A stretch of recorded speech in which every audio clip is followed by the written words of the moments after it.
प्रभु आप सभी को आशीष दे। आइए अपने कलाम को रोमियो 8 उसके 12 पे ले चलेंगे। Romans chapter 8 verse 12। हालेलुया।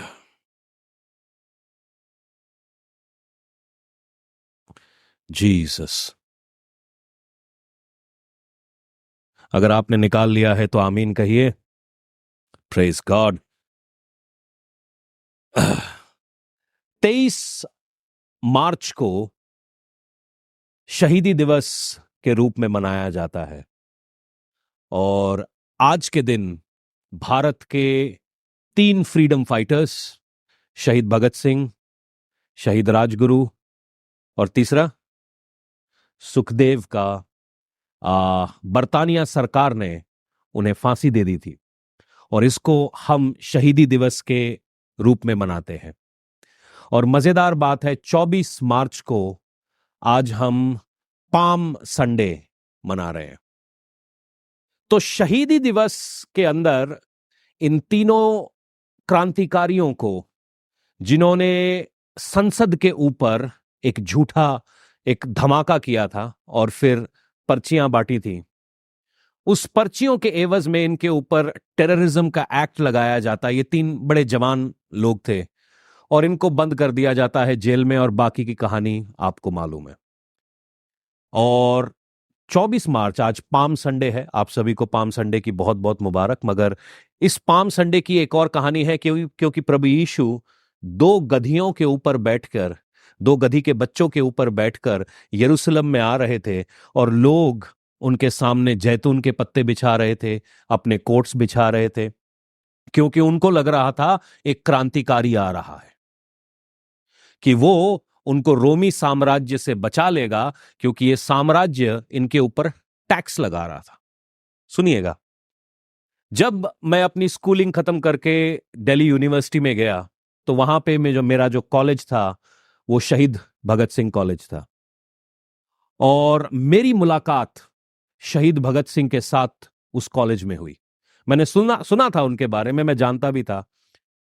मगर ये सन 1999 की बात है। एक तरफ कारगिल की जंग चल रही है और एक तरफ मैं कॉलेज में घुस रहा हूं और ऐसे समय पर जो आपका देशभक्ति की भावना होती है वो हाईएस्ट होती है।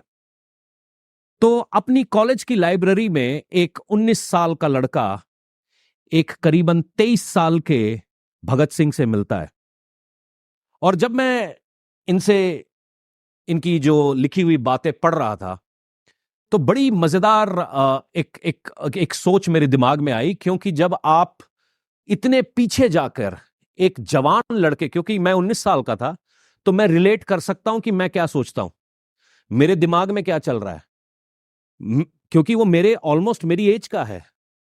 और जब मैं उस लड़के की थॉट प्रोसेस को सोच रहा था और उस जमाने के हिसाब से सोच रहा था, मैं सोच रहा था ये बंदा बहुत आगे सोचता है, अपने टाइम से, अपने लेवल से बहुत आगे सोचता है। भगत सिंह की जब खत या उनकी जो लिखाई को जब आप पढ़ते हैं तो आप इंडियंस के बारे में, भारतीयों के बारे में कुछ समझ पाते हैं, उस समय के समाज के बारे में कुछ समझ पाते हैं कि समाज के अंदर कैसे ये जो ब्रिटिश रूल है ये कैसे आ गया। 1800 का जो सन था, उस 1800 सन में ब्रिटिशर्स इंडिया में एक बिजनेसमैन की तरह पहुंचे। और बिजनेस किसी को बुरा नहीं लगता, क्योंकि उनके पास कुछ चीज होती है जो वो हमें आके ऑफर करते हैं और हम उनसे खरीद लेते हैं। खरीद फरोख्त, एक मार्केट की बात हुई। मजेदार बात है कि अगले 50 साल आते आते 1950 1850 आते आते ये लोग कलकत्ते से मेरठ तक पहुंच गए और इन्होंने फौज भी रख ली। है नहीं ये कमाल की बात? 50 साल में इन्होंने इतना बड़ा ग्राउंड कैसे कवर कर लिया। एक बिजनेस फर्म इंडिया में आती है और इंडिया के अंदर आकर लोगों के बीच में, ठीक है, ऐसा काम करती है, वो फौज भी रख लेती है।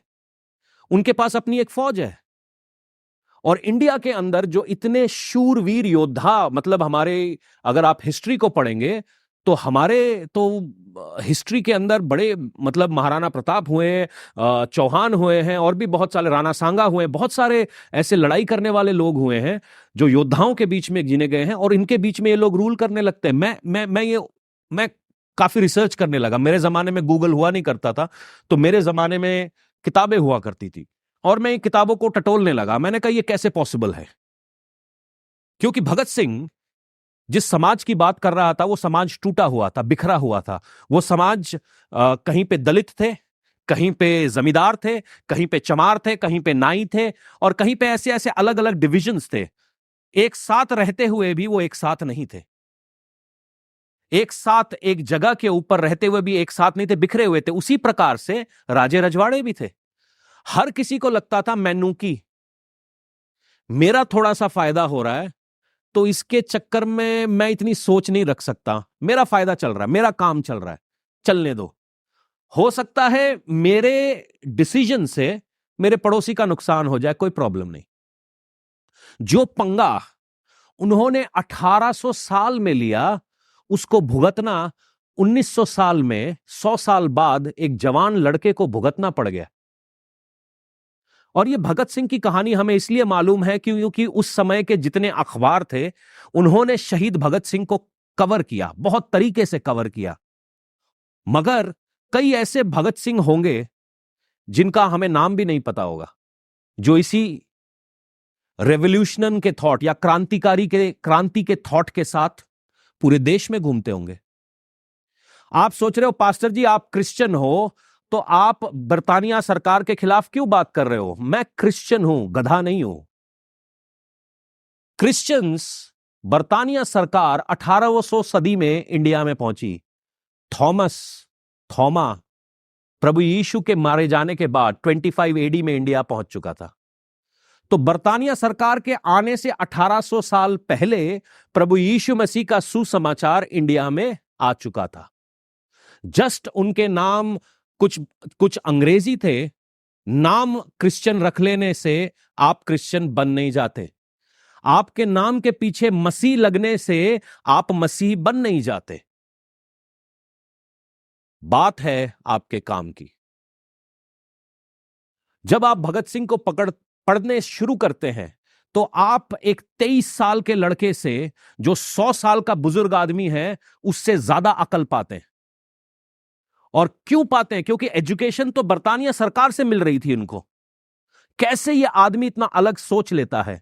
क्योंकि कुछ बातें आपको परमेश्वर देता है। और जब मैं भगत सिंह को ध्यान में रखता, क्योंकि उनको शहीद बोला जाता है, शहीद आजम बोला जाता है, मेरे को इससे कोई फर्क नहीं। मेरे लिए मैं उनका एक बड़ा मुरीद हूं। एक बहुत बड़ी उनके जो काम उन्होंने किया, जो सोच उन्होंने डाली, मैं उसका बहुत मेरे को लगता है वो एक अच्छी सोच है। बम फेंकने के बारे में नहीं, मगर उसके अलावा समाज की सफाई, समाज के लिए अंदर जो काम करना है, समाज को कैसे इकट्ठा करना है, गंदगी कैसे हटानी है, नशा कैसे हटाना है, बेरोजगारी कैसे हटानी है, इन सब बातों के बारे में जो उनकी सोच है वो बड़ी काबिले तारीफ है। उसके ऊपर आदमी रिसर्च कर सकता है। जब एक और शहीद की बात करते हैं, प्रभु यीशु मसीह, जब भगत सिंह, सुखदेव और राजगुरु बम फेंक रहे थे, वो वहां पार्लियामेंट से भागे नहीं। आज भी पार्लियामेंट स्ट्रीट के अंदर जब आप जाएंगे तो इन तीनों की नाम की एफआईआर मिलेगी। और जब आप शहीद भगत सिंह कॉलेज के अंदर पहले दिन जाते हैं, जो हमारा प्रोस्पेक्टस है, उसकी पहली जो जो पर्चा है, वो इन तीनों का नाम पे, जो बरतानिया सरकार ने जो एफआईआर करी है, वो है। उन तीनों ने अपने आप को पकड़वा दिया, ये जानते हुए कि वो मरने वाले हैं। ये शहीदी की उन्होंने एक कीमत चुकाई। उसी प्रकार से जब मैं विश्वास में आया और मैं ये दोनों चीजें साथ समझ पाया। 99 में मेरा फेथ थोड़ा थोड़ा आ रहा था, मैं प्रभु यीशु को जानने पा रहा था। अचानक सा मेरा दिमाग गया प्रभु यीशु की तरफ। वो भी एक क्रांतिकारी था, क्योंकि वो भी समाज को सीधा करना चाह रहा था। क्योंकि जब आप प्रभु यीशु को देखते हैं, उसने भी अपने आप को पकड़वा लिया, वो भागा नहीं। उसने भी अपने आप को लोगों के हवाले कर दिया ताकि लोग उसे मार सकें, सलीब पर चढ़ा सकें।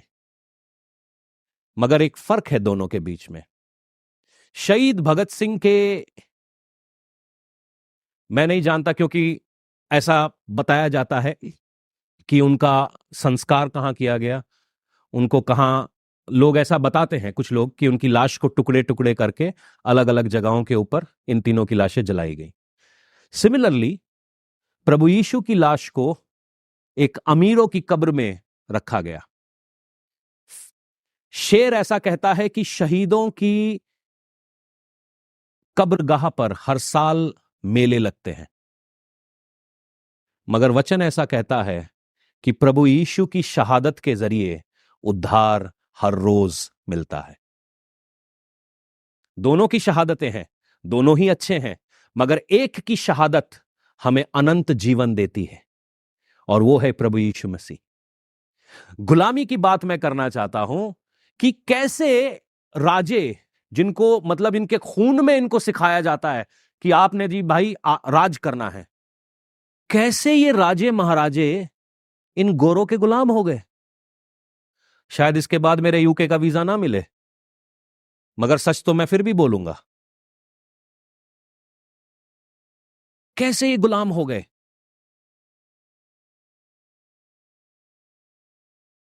कई बार हम में से बहुत सारे लोग आजादी में पैदा होते हैं क्योंकि प्रभु यीशु मसीह आजाद करने वाला परमेश्वर है।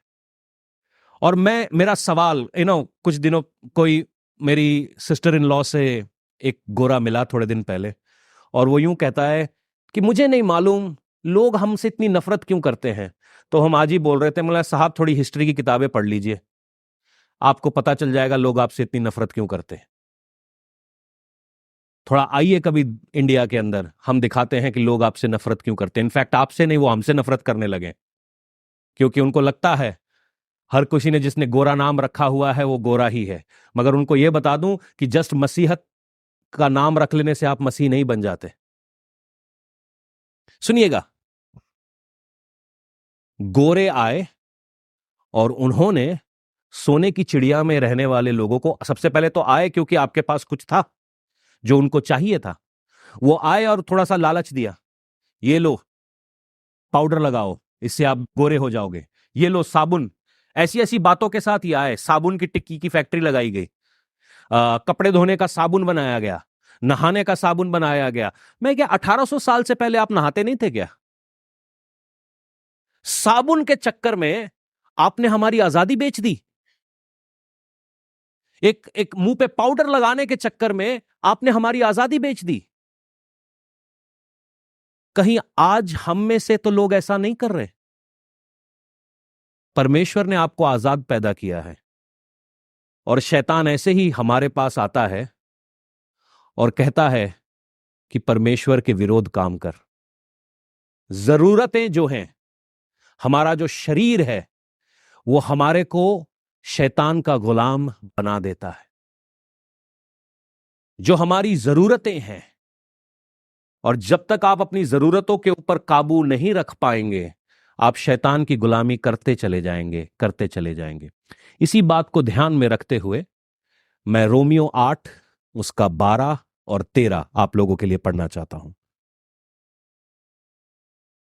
वचन यूं कहता है कि इसीलिए है भाइयों, हम शरीर के कर्जदार नहीं कि शरीर के अनुसार दिन काटें, क्योंकि यदि तुम शरीर के अनुसार दिन काटोगे तो मरोगे, यदि आत्मा से देह की क्रियाओं को मारोगे तो जीवित रहोगे।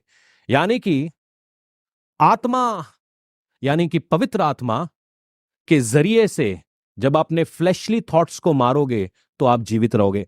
मैं इस अंग्रेजी ईस्ट इंडिया कंपनी को दिमाग में रखिएगा और यह सोचिएगा कि सांप हवा के पास आता है और सांप हवा से आकर यूं कहता है कि परमेश्वर के विरोध में काम कर। सुनिए, आदम और हवा के पास अबंडेंट लाइफ थी। हो सकता है केवल एक फल नहीं था, मगर उसके अलावा सब कुछ था। बहुतायत का जीवन था। उनके पास रोना नहीं था, उनके सर से पसीना नहीं बहता था, उनको मेहनत नहीं करनी थी, उनको कुछ नहीं करना था, सब कुछ था, केवल एक फल नहीं था। शैतान ने क्या किया? हव्वा के शरीर को उकसाया और उसने वो फल खाया, और हमने, बाकियों ने उसका जो दाम है आज भी चुका रहे। मेरी बात को समझिएगा। कुछ बातें जो आप करते हैं, जो ये फल आप खाते हैं, हो सकता है आप उस समय फल खा लें, हो सकता है उस समय आपको नौकरी मिल जाए, हो सकता है उस समय आपको दौलत मिल जाए, उस समय आपकी शादी हो जाए, हो सकता है उस समय जो आपके शरीर को तलब लगी है वो तलब मिट जाए, हो सकता है उस समय आप व्यभिचार कर लें, मगर आपकी आने वाली पुश्तें हो सकता है उस चीज में फंस के रह जाएं। किसी ने ईस्ट इंडिया कंपनी को कहा कि आओ जी फैक्ट्री लगाओ जी, और उन्होंने तो करते करते करते करते पूरा देश गुलाम बना लिया। हो सकता है हम में से किसी ने कहा, अपने दिल के दरवाजे खोले और शैतान को कहा कि आओ जी फैक्ट्री लगाओ जी, क्योंकि मुझे नौकरी की जरूरत है, छोकरी की जरूरत है, पैसे की जरूरत है, बिजनेस की जरूरत है, इसकी जरूरत है। उसने छोटी सी फैक्ट्री लगाई, आपको छोटा सा फायदा हो गया, मगर हो सकता है आप अनंत जीवन से खिसकते खिसकते खिसकते बड़े पीछे हो गए। ये एक सोच की बात है। सुनिएगा, शरीर और आत्मा, ये दोनों के बीच में कोई मेल नहीं है। आत्मा, जो पवित्र आत्मा है, आपको एक तरफ ले जाती है और शरीर आपको एक तरफ ले जाता है। और कई बार जब हम शरीर की सुनने लगते हैं, हम अपने आप को एक्सपोज कर देते हैं ताकि शैतान हमारे जीवन के अंदर काम करे। बहुत सारे लोग इंडिया के अंदर, बड़े बड़े कमाल के लोग मिलते हैं। एक तो मेरे को अपना देश बड़ा पसंद है, क्योंकि आप अभी हमारे दो जवान बंदे, मैंने इनको ट्रेन में बिठाया दिल्ली जाते जाते, यहां से खड़ी पंजाबी बोलते थे, ओंडिया जोंडिया, वहां तक जाते जाते भोजपुरी बोलने लग गए। कहते पास्टर जी ने मेरी भाषा बिगाड़ दी। मैंने कहा 2 दिन वापस आ जा, तेरी भाषा ठीक हो जाएगी। कहता भूल गए हम अपनी, मतलब 8 घंटे ये क्या डब्बे में इनके साथ बैठे, इन्होंने भाषा भूल गई। कहते कंफ्यूज हो गए। सोचो मेरे साथ क्या क्या हो रहा है। मैं आजकल इंग्लिश नहीं बोलता, पिंग्लिश बोलता हूं और पिंदी बोलता हूं। मैं हिंदी भूल गया हूं। अब मैं जनरली भी अपने घर वालों को फोन करता हूं ना, तो मेरे से पिंदी निकलती है। कंध कंध कंध दे लागे, मेरी मां कहती कंध क्या होता है। मैंने कंध मतलब दीवार। मेरी पिंदी हो चुकी है अब। और मैं जनरेटर, एक दिन मैं किसी को समझा रहा था, मैंने उसको जनरेटर नहीं बोला, मैंने कहा जनरेटर का दे। मैं थोड़ा सोचता हूं ब्रेक लेना चाहिए मुझे थोड़ा थोड़ा। मैं इनको समझाने के चक्कर में अपनी भाषा बिगाड़ रहा हूं। तो होता क्या है कि यू नो हम आत्मा और शरीर की क्यों नहीं सुन पाते। सुनिए, परमेश्वर ने आपके जीवन में एक अद्भुत काम किया। आपको एक लिमिटेड जगह दी, शायद आपको एक छोटा सा घर दिया। उस घर में आपको किराया देना नहीं पड़ता। हो सकता है लोकेलिटी इतनी अच्छी नहीं है, मगर है आपका आपका घर। वहां पे आप नमक से रोटी भी खाओगे तो कोई आपको धक्के देके बाहर नहीं निकालेगा, आपका घर है। मगर अचानक से आपके दिमाग में कहीं से एक थॉट आया कि यार मेरा घर शीला के जैसे होना चाहिए। दुनिया गड़बड़ कहां करती है, जब जो दायरा, जो बातों को परमेश्वर ने रिलीज नहीं किया, जब हम उसको लेने की कोशिश करने लगते हैं। उस फल को परमेश्वर ने रिलीज नहीं किया था, मगर हव्वा को वो फल चाहिए था। उस मिनिस्ट्री को परमेश्वर ने रिलीज नहीं किया था, मगर हम में से कई लोगों को वो चाहिए होती है। उस आशीष को जिसके लिए आप तरस रहे हो, उस शादी को, उस पैसे को, उस बिजनेस को, उस अपॉर्चुनिटी को, उस वीजे को, जिसको परमेश्वर ने रिलीज नहीं किया, और जब हम उसको अपने शरीर में पाना चाहते हैं, हम एक मिस्टेक कर देते हैं। और जो हमारा छोटा सा दायरा था जिसमें हम खुश थे, हम उस दायरे को बड़े करने के चक्कर में अपने उस छोटी सी चीज को भी गवा देते हैं। दुनिया की सबसे खूबसूरत चीज है फ्रीडम, आजादी। आजादी। और यीशु मसीह आजाद करने आया। और कई बार जो जो जो लोग उद्धार में होते हैं ना, इस आजादी की उनको कीमत का पता ही नहीं होता। उनको लगता है मजा दूसरी साइड में ही आ रहा है, क्योंकि वो पार्टी ऑल नाइट कर रहे हैं और फोटो डालते हैं इंस्टाग्राम को। आपको लगता है कमाल की पार्टी हो रही है यार गोवा बीच में, मैं यहां धारीवाल की नहर पे बैठा हूं, वो गोवा की बीच में बैठे हैं, पार्टी तो वहीं है, हम वहीं जाएंगे। उनको यह नहीं मालूम कि धारीवाल की नहर में आजादी है और गोवा की पार्टी में जाके दारू पी के अगले दिन उल्टी करना है और फिर उस दारू का बिल भी देना है। यहां की मक्के दी रोटी और सरसों दे साग में जो मजा है शायद वहां पे नहीं होगा, मगर इंस्टाग्राम पे वो अच्छा लगता है। Party all night, partying at beach Coca Cabana. मगर आपको यह भी मालूम है कि धारीवाल के बगल में आशीष का एक कारण है। ये देखो, ये है आशीष। आपको, मेरे को मांगना नहीं पड़ता, पानी आता है। ऐसी शादी करना कि आपको कुछ बोलना ना पड़े, चाय आ जाए। नहीं तो सवेरे सवेरे चाय, ऐसे नहीं शक्ल बनानी है। आप उठोगे और आपकी वाइफ चाय लेके आए, इसलिए प्रार्थना करो, फास्टिंग प्रेयर में आओ। मुंडो, हंस रहा है आशीष, ठीक है। जितने फास्ट करोगे उसके बाद मजे हैं, खा पाओगे। अगर शादी से पहले फास्ट नहीं किए तो उसके बाद खुद ही रोटी पकाओगे। डिसीजन आपका है, ठीक है जी। जिनकी शादी हो गई है कहिए पास्टर जी आप सही बोल रहे हो। और देखो 2-3 दुखी लोग बोल रहे हैं पीछे से, मैं चेक कर रहा था कौन कौन है। ठीक है जी, चलिए जी। तो हम जब अपने मीन्स से बाहर जीने लगते हैं, वहीं पे शैतान काबू करता है। जो जो जो चीज परमेश्वर ने रिलीज नहीं करी है, जब हम उसको पाने की कोशिश करते हैं, हम फंस जाते हैं। ठीक है, ये होता क्यों है, हम फंसते क्यों हैं? मैं चाहता हूं आमोस 3:3 निकालिएगा।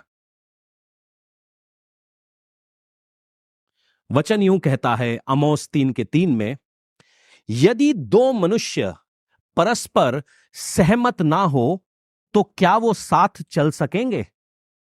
यदि दो मनुष्य सहमत ना हो तो क्या वो साथ चल सकेंगे? अगर आप पवित्र आत्मा के साथ सहमत ना हो तो क्या आप पवित्र आत्मा के साथ चल सकेंगे? हमारी प्रॉब्लम क्या होती है कि हम शरीर में आके शैतान के साथ सहमति यानी कि वचन से कॉम्प्रोमाइज कर लेते हैं। और जैसे ही हम वचन से कॉम्प्रोमाइज कर लेते हैं, उसने हमें पकड़ लिया। मेरी बात को बहुत ध्यान से सुनना। हव्वा ने क्या किया? वचन के विरोध में गए। मेरी सेवकाई को 2010 से 2024 जुलाई में शायद 10 साल हो जाएंगे, और 10 साल से हम एक ही काम को कर रहे हैं, प्रोफेटिक डिलीवरेंस।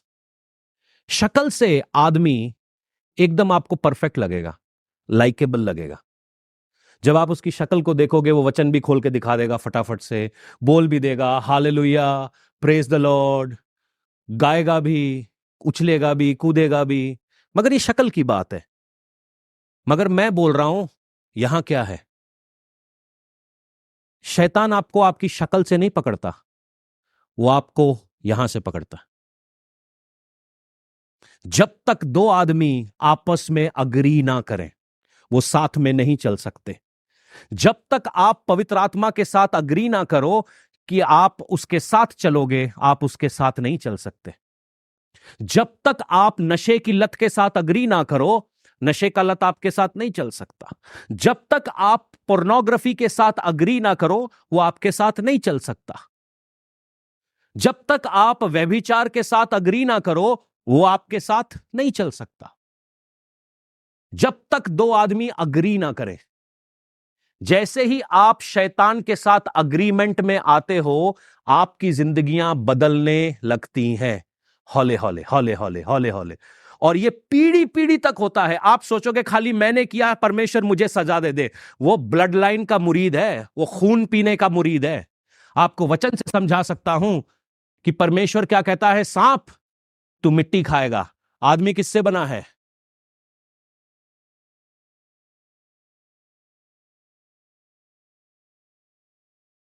वो ब्लड लाइन का मुरीद है कि जैसे ही हमने एक पंगा किया, वो खड़ा है। तकलीफ क्या होती है? गलती सभी से होती है। वचन कहता है पापी गिरेगा, उठेगा नहीं। धर्मी 10 बार भी गिरे, अगर वो मन फिराए, परमेश्वर उसके उठा के खड़ा करता है। होता क्या है, फर्ज कीजिए मैं पाप में गिर गया, अब मेरा चॉइस है कि मैं कीचड़ में पड़ा ही रहूं या पीछे मुड़ के कहूं पिता गलती हो गई, मुझे माफ कर। तुरंत से, क्योंकि जैसे ही आप पिता के साथ अग्री करते हो, ये किसी के लिए गुड न्यूज है, आपका पाप कोई पाप नहीं है, वो अपने बेटे को गले लगा लेता है। मगर मेरी जो दिक्कत है आज के चर्च के साथ ये है कि वो उद्धार का प्रचार कर रहे हैं बिना मन फिराव के। सुनिएगा, और ये बहुत बड़ी कंफ्यूजन है। आज सवेरे ही जनरली हमारा दिन पता है कैसे शुरू होता है? हमारा दिन करीबन 5:30 बजे शुरू होता है और हम दोनों बैठ के प्रेयर करते हैं, वचन से डिस्कस करते हैं। तो 1-1.5 घंटा हम बातें करते हैं, परमेश्वर ने आज आपसे क्या बात की, मुझसे क्या बात की, क्या देखा, क्या हुआ। तो ये सारी बातें हमारी मॉर्निंग की चाय पे होती है। तो इसीलिए ऐसे किसी आदमी से बात, शादी करना जो एक लेवल पे हो, अग्रीमेंट पे चल सके आपके साथ। आप बोल रहे हो परमेश्वर मुझे सेवकाई के लिए लेह लद्दाख भेज रहा है, वो कह रही चुप करके बह जा घर, मुंडे दी फीस देनी है, फिर नहीं बात बनेगी। जिद्दां दा ताड़ा दर्शन आ उद्दां दा तेरे जो आपके साथ चल रहे हैं वैसे होने चाहिए। सुनिएगा, तो हम किसी के बारे में डिस्कस कर रहे थे और हम ये सीख पाए कि वो हम दोनों को देख के बड़ा अचंबा कर रहे थे। हम सोच रहे यार, हमने कभी कोई ऐसी ना स्पिरिचुअल बातें किसी के साथ करते नहीं हम, कि मैंने ये दर्शन देखा, मैंने वो देखा। हम चुप रहते। वो हमको देख के ना पता नहीं उनके दिमाग में पता नहीं, मतलब व्हाट डू यू से, कि हम दोनों बड़े अजीब हैं, मतलब ऐसा हो नहीं सकता, कैसे ये एक दोनों के साथ मिलके काम कर लेते हैं। वो लोग अजीब, मतलब नॉर्मल है ना, ये हस्बैंड वाइफ एक दूसरे के साथ कोऑपरेट कर रहे हैं, एक दूसरे के साथ एक दूसरे की मदद कर रहे हैं, नॉर्मल बात है, अब नॉर्मल नहीं है। मगर कुछ लोग जो वचन को अधूरा पढ़ते हैं और उनके सामने एक तस्वीर होती है, एक एक एक एक यू नो एक लीडर होता है जिससे वो गलत बातें सीख लेते हैं। क्योंकि इस बहन ने भी एक गलत लीडर से गलत बातें सीख ली, और उस लीडर के घर की बात हमें मालूम थी कि वो लीडर जो है अपने पति को पति की जगह नहीं देती थी, और उसको लग रहा है कि सारे लोगों को ही ऐसा करना चाहिए। मगर ये तो वचन के खिलाफ है। पति घर का मुखिया है, क्राइस्ट चर्च का मुखिया है। उसको लगता है कि सभी औरतों को मतलब दब के रखना चाहिए। तो ये कंफ्यूजन उसके दिमाग में चल रही थी, और आज हम उसको नैरो डाउन कर रहे थे क्यों हो रहा था। क्योंकि जिससे वो सीख रहे थे वो एग्जैक्टली यही कर रहे थे। वो बड़ी बड़ी बातें करती है, वो बड़ी बड़ी चीजें सिखाती है, मैंने ऐसा देखा, मैंने, जिसका कोई बिब्लिकल रेफरेंस नहीं है। क्योंकि सुनिएगा, सुनिएगा मेरी बात, लोग बड़ी बड़ी बातें करके आपको इंप्रेस करना चाहते हैं। जब तक, क्योंकि आपको मालूम है दुनिया में 3 स्पिरिट्स चल रही हैं। एक है, हमने पिछले हफ्ते क्या पढ़ा, वो पवित्र आत्मा जो नहीं मिला, दूसरा पवित्र आत्मा, दूसरा यीशु, दूसरा सुसमाचार। जो दूसरी चीज है वो the spirit of the world, anti Christ बोल लीजिए उसको, ये दुनिया में एक स्पिरिट चल रही है। दूसरा है फ्लैश, आपका चमड़ा, आपका सोच, आपका देखने का नजरिया। और जो तीसरी चीज है वो है पवित्र आत्मा। तो ये 3 स्पिरिट्स के नीचे आदमी काम करता है। दर्शन आपको पवित्र आत्मा भी दे सकता है, और दर्शन आपको दूसरी आत्मा भी दे सकती है। क्योंकि बहुत सारे लोगों को वचन नहीं मालूम, इसलिए वो कंफ्यूज है। क्योंकि वचन पे जोर नहीं लगाते, हम आदमी को पढ़ने में ज्यादा जोर लगा रहे हैं। अगर आप वचन से उस आदमी को नापे, आपको सच्चाई पता चल जाएगी। क्योंकि हमें अच्छी बातें सुनने की आदत है, और सारा वेस्टर्न चर्च अच्छी बातें सुनने के चक्कर में मरता चला जा रहा है। LGBTQ उनके चर्च में घूम रहा है, उनके पादरी व्यभिचार करके ले हैंड्स कर रहे हैं। और फिर जब ये ले हैंड्स और ये सब वचन सुन लेते हैं, उनको नहीं मालूम, अचानक से तो ठीक थे, फिर अचानक से लड़की का प्यार लड़की से होने लगा, लड़के का प्यार लड़के से होने लगा। हस्बैंड वाइफ का जो रिलेशनशिप पहला परमेश्वर ने बताया था वो टूट ही गया, वो है ही नहीं। और सारा वेस्टर्न वर्ल्ड इसमें मर रहा है। क्योंकि सुनने में बड़े मीठे हैं। वो शहद टपकता है जी उनके मुंह से, क्योंकि दर्शन आपको दुष्ट आत्मा भी दे सकती है। सुनिएगा, पहचाने कैसे? जो व्यक्ति रिपेंटेंस में, अगर आप छूटना, कितने लोग छूटना चाह रहे हैं? कोई तो कहे हालेलुया।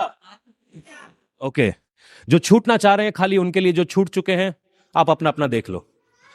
जो छूट चुके हैं उसको मेंटेन करना जरूरी है, ठीक है? Salvation is permanent.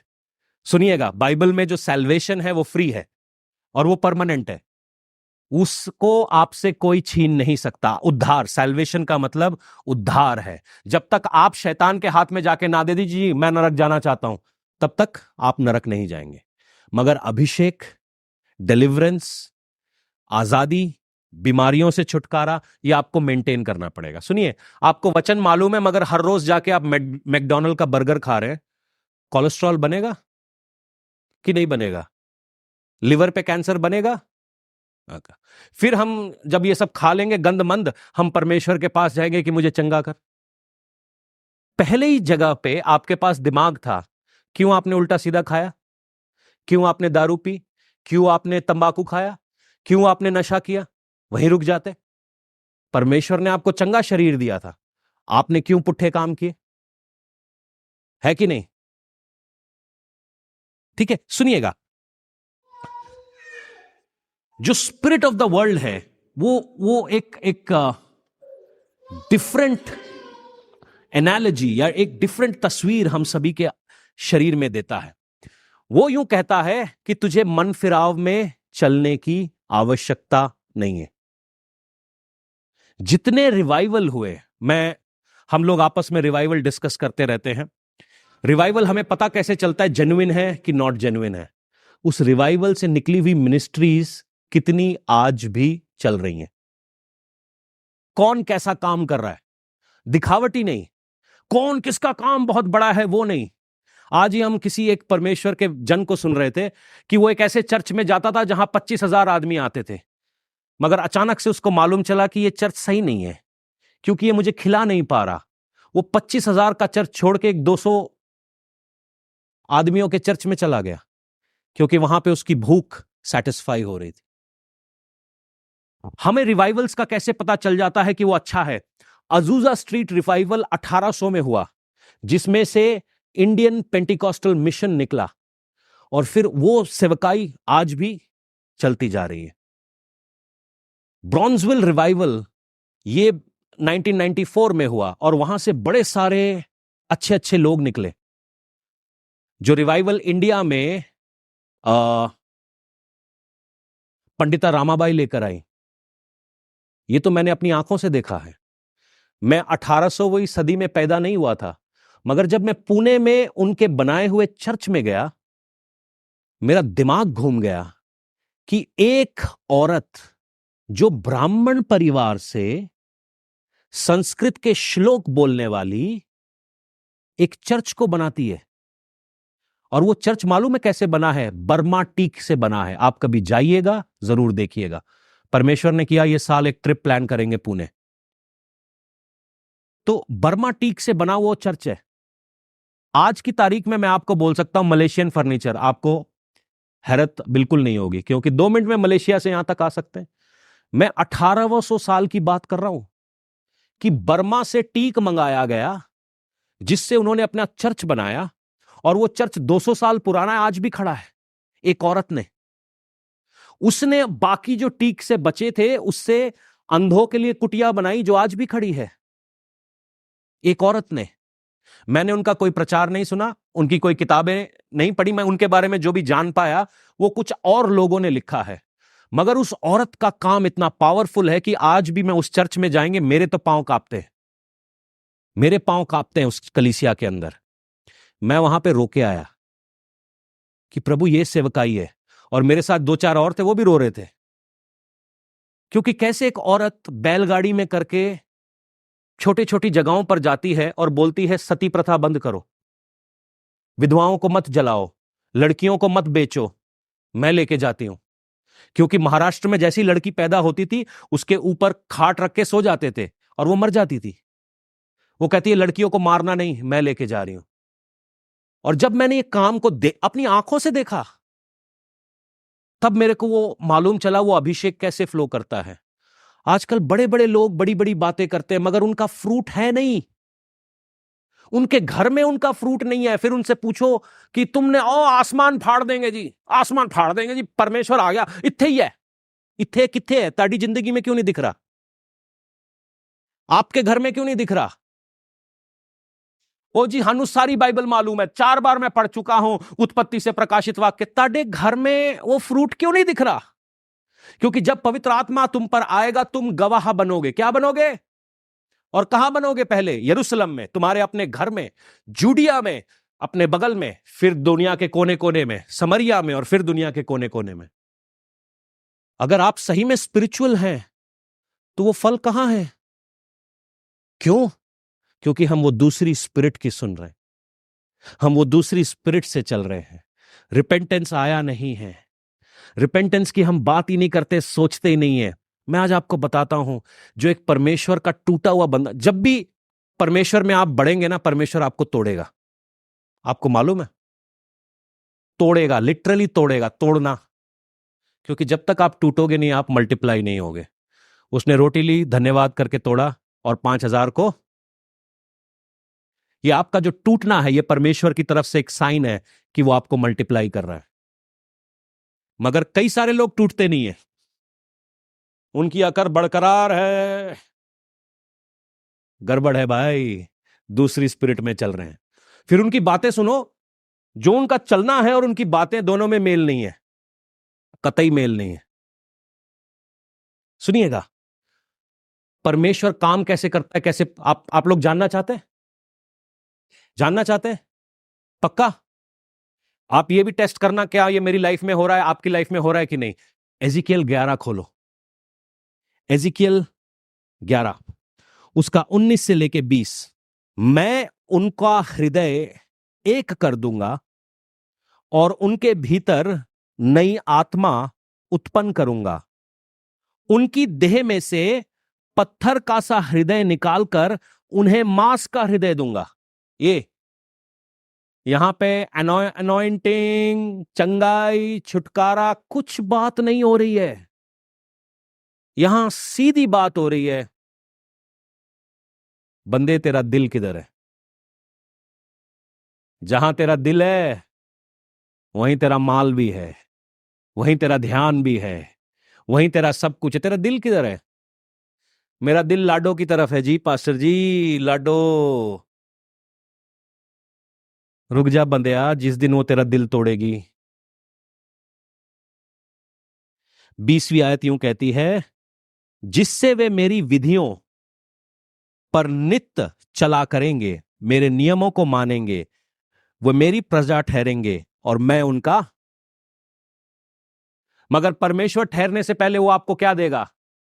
एक नई दिल, एक मांस का दिल देगा। मैं नया दिल दूंगा, मैं नया दिल दूंगा। और नया दिल का प्रोडक्ट क्या होगा? आत्मा, एक नई आत्मा प्रोड्यूस होगी। और जब वो नई आत्मा प्रोड्यूस होगी, वो आत्मा आपको वचन पे रखेगी। सामने से कोई भी आ जाए, वो वचन से आप हिला नहीं पाएगा आपको। सुनिए, जब पवित्र आत्मा आप पर आती है, परमेश्वर का काम होता है, सबसे ज्यादा टेम्पटेशन उस समय होता है। उस समय शैतान आपको पीछे खींचना चाहता है। प्रभु यीशु के साथ ऐसा हुआ। मेरी और आपकी बिसात क्या है? उस टेम्पटेशन को हराने की ताकत है वो आत्मा, वो वचन।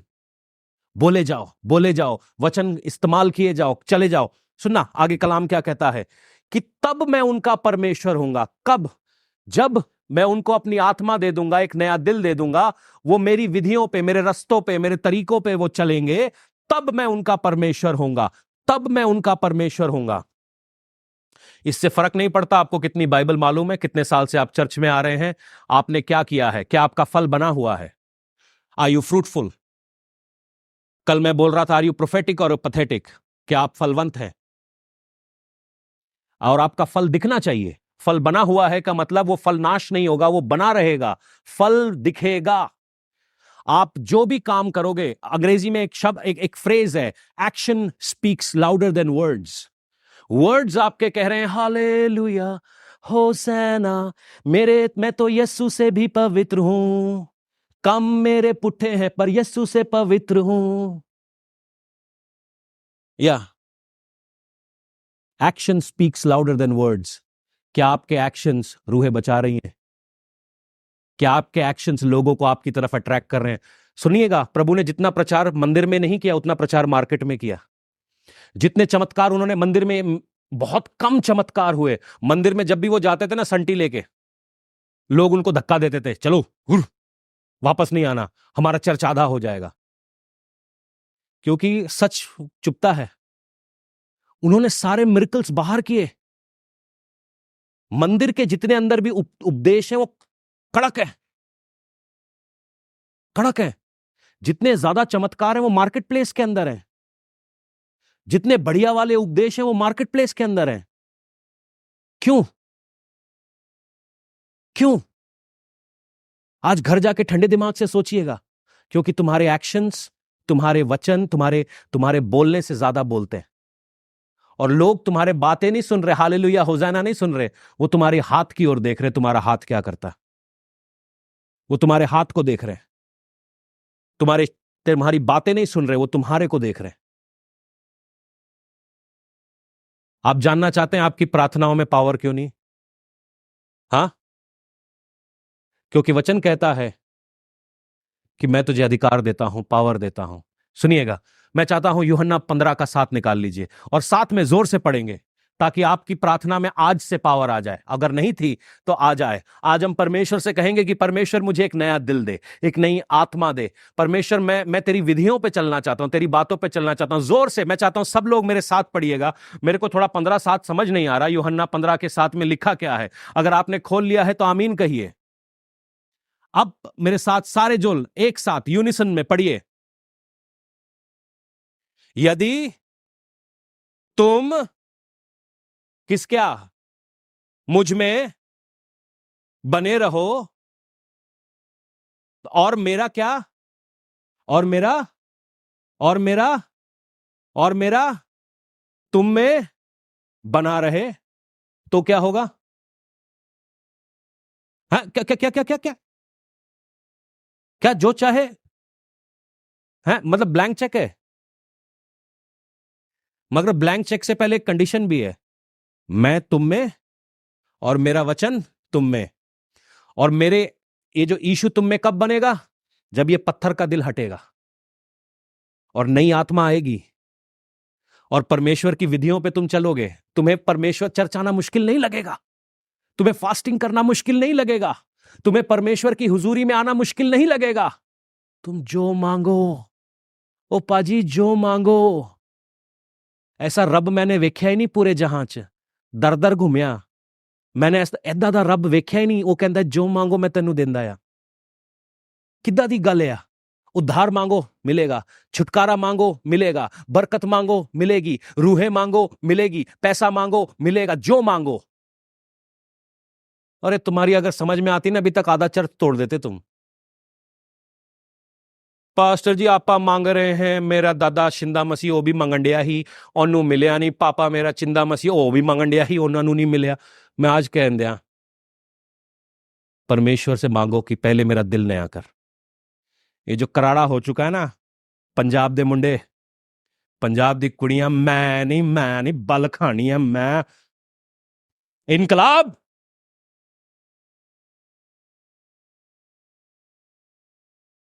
जनरल डायर गया, मुक गया, वो मर गया।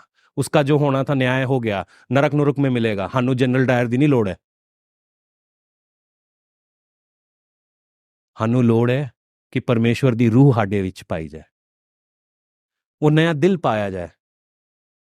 वो दिल, वो जो दिल जो पवित्र आत्मा को जो दुखाने से ना डरे कि यार मैं नहीं करना ये काम, एहो जिहा काम नहीं करना मैं ना, क्योंकि मेरे अंदर नया दिल है, मैं नया हो चुका हूं। मेरा सोचना, मेरा बोलना, मेरा उठना, मेरा बैठना, परमेश्वर तुझे भाना चाहिए, तुझे भाना चाहिए। क्योंकि जे तुझे भाया तो मुझे मंगन दी लोड़ नहीं पैनी, मेरे मांगने से पहले हाजिर कर देगा। मेरे मांगने से पहले देने वाला परमेश्वर है। ये पावर है मेरे खुदा की। बाकी कहने दीवा जलाओ, अगरबत्ती लाओ, मुर्गा चढ़ाओ, बकरी चढ़ाओ, अरे नहीं यार, वो खुद चढ़ गया मेरे लिए, वो खुद दिया बन गया, वो खुद बत्ती बन गया, वो खुद बकरा बन गया, वो मेरे करके, ताकि जो उसके हिस्से का था वो मुझे मिल जाए। और आज भी हम अपना दिल कड़क करके बैठे ना जी, एटीट्यूड ही बड़ा मेरा तो फिर रहो अपने एटीट्यूड के साथ। मैं नहीं सुनना, क्योंकि जिसके साथ आप अग्री करोगे, मुद्दे की बात है, वो नाल चलेगा। जे यस्सु दे नाल अग्री करोगे, वो नाल नाल चलदा है, और शैतान दे नाल अग्री करोगे, वो भी नाल नाल ही चलदा। अग्री तो नहीं, आप अपने आप को जवाब दो, किसके साथ अग्री करना है? अभी भी 10% लोग बोल रहे यस्सु दे नाल है जी, अभी 20 तक आए पहुंचे हैं, 33.5 पासिंग पर, 44, 55। आमेन, हालेलुया। वर्शिप टीम आइए, कम ऑन, यस्सु दे नाल। अपने पड़ोसी को बोलो, मैं चल रही हूं, मैं चल रही हूं यस्सु दे नाल। सारियां गल्ला मेरे लिए होने वाली हैं, मैं सारी बातें मेरी लाइफ में चलने वाली हैं, मैं यस्सु दे नाल चल दिया हूं। Hallelujah, hallelujah. स्वर्ग का रास्ता मेरे लिए खुल गया है, आसमान खुल गया है, मैं यस्सु दे नाल हूं। मैं जो भी मेरा डिसएग्री, जितने लोग ऑनलाइन देख रहे हैं, टाइप करो यस्सु दे नाल, यस्सु दे नाल, यस्सु दे नाल, यस्सु दे नाल, यस्सु दे नाल, यस्सु दे नाल। मैं यस्सु के साथ चल रहा हूं, मैं यस्सु के साथ चल रहा हूं। ये मेरे लिए होने जा रहा है, मेरे लिए डोर्स खुलने जा रहे हैं, अपॉर्चुनिटीज खुलने जा रही हैं, कोखे खुलने जा रही हैं, दुष्ट आत्मा मेरे घर से निकल रही है, पैसा आने जा रहा है, बरकतें आने जा रही हैं। यस्सु के नाम चल रहा हूं, उसने मेरा दिल, परमेश्वर आज प्रार्थना करो कि मेरे को एक नया दिल दे। ये पत्थर का दिल, इसे हटा, इसे हटा परमेश्वर। एक नई आत्मा दे, जो तेरी आत्मा है, उस पावर से भर जो तेरे नाम से मंगया, वो मुझे मिल गया। तेरा उठना बैठना